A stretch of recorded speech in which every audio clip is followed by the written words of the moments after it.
Баршаңызға қайырлы күн. Бүгін сіздермен Корея елінің тағамы куксидің рецебімен бөлісетін боламын. Дәмі өте ерекше болып шығады, достар. Сіздер де менімен бірге дайындап көріңіздер.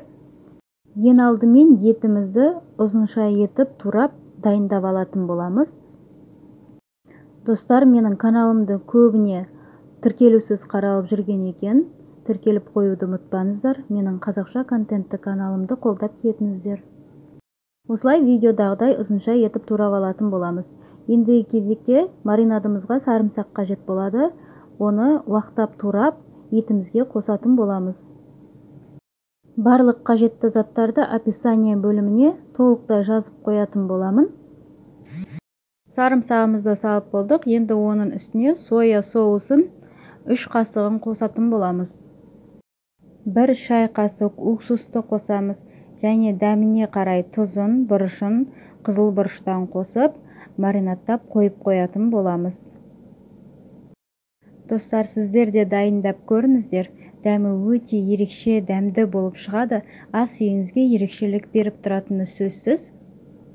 Негізі Корея елінің өзінде де бұл тағамды әр аумақта әртүрлі дайындайды екен. Мен классикалық түрін дайындап көрсетпекшімін сіздерге. Етіміз маринадталғанша өзге де салмасын дайындайтын боламыз. Алдымен қиярымызды ұзынша етіп турап аламыз.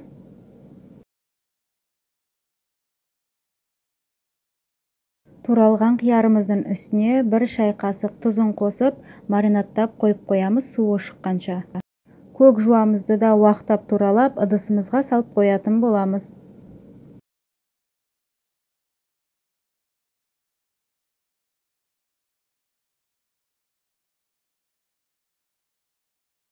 Қызып тұрған ыдысымызға майымызды құйып, етімізді қуырып алатын боламыз бұқтырып. Ешқандай су қоспаймыз, достар. 7 минуттың шамасында қуырылғаннан соң бетін жауып бұқтырып алатын боламыз өзінің суына. Қайнап тұрған суымызға лапшамызды салып, тұзын қосып, пісіріп алатын боламыз.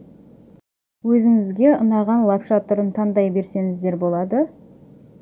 Және де вилкидің көмегімен араластырып тұруды ұмытпаңыздар, бір-біріне жабысып қалуы мүмкін. Енді кезекте жұмыртқадан блины дайындайтын боламыз. Бізге 5 данасы қажет болады жұмыртқаның, бірақ бір-бірден бөлек-бөлек жасайтын боламыз блиныйымызды.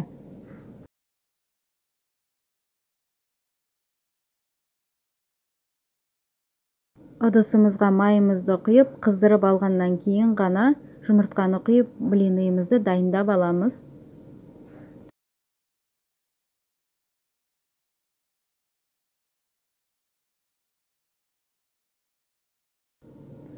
Лапшамызға салқын су құйып дайындап алатын боламыз. Бір-біріне жабысып қалмас үшін салқын су құйып алыңыздар үстіне. Және сүзіп алатын боламыз.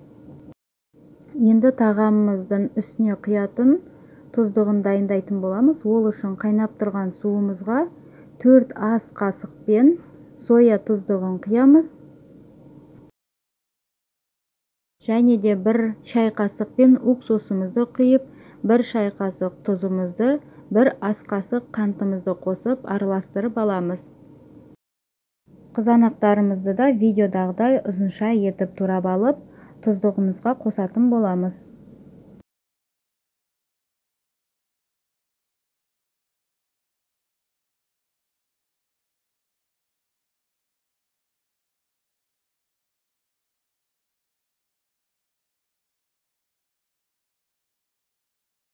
Осымен біздің тұздығымыз дайын болды.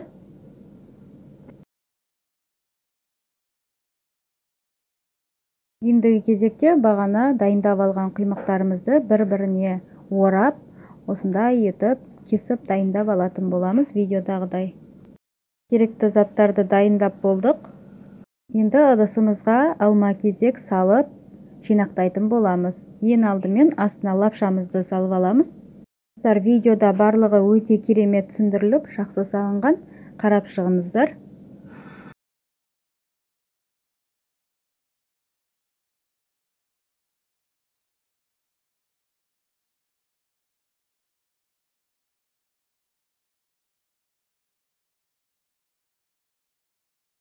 Ең соңында соусын құятын боламыз. Үстіне мол қылсаңыздар да болады, сорпа етіп. Мен біздің бүгінгі Корей елінің тағамы кукси дайын болды. Ас болсын баршаңызға. Видеомды соңына дейін көргендеріңізге алғысымды білдіремін. Менің каналымды қолдап, тіркеліп, лайк басып, комментария қалдыруды ұмытпаңыздар. Келесі видеода кездескенше сау болыңыздар.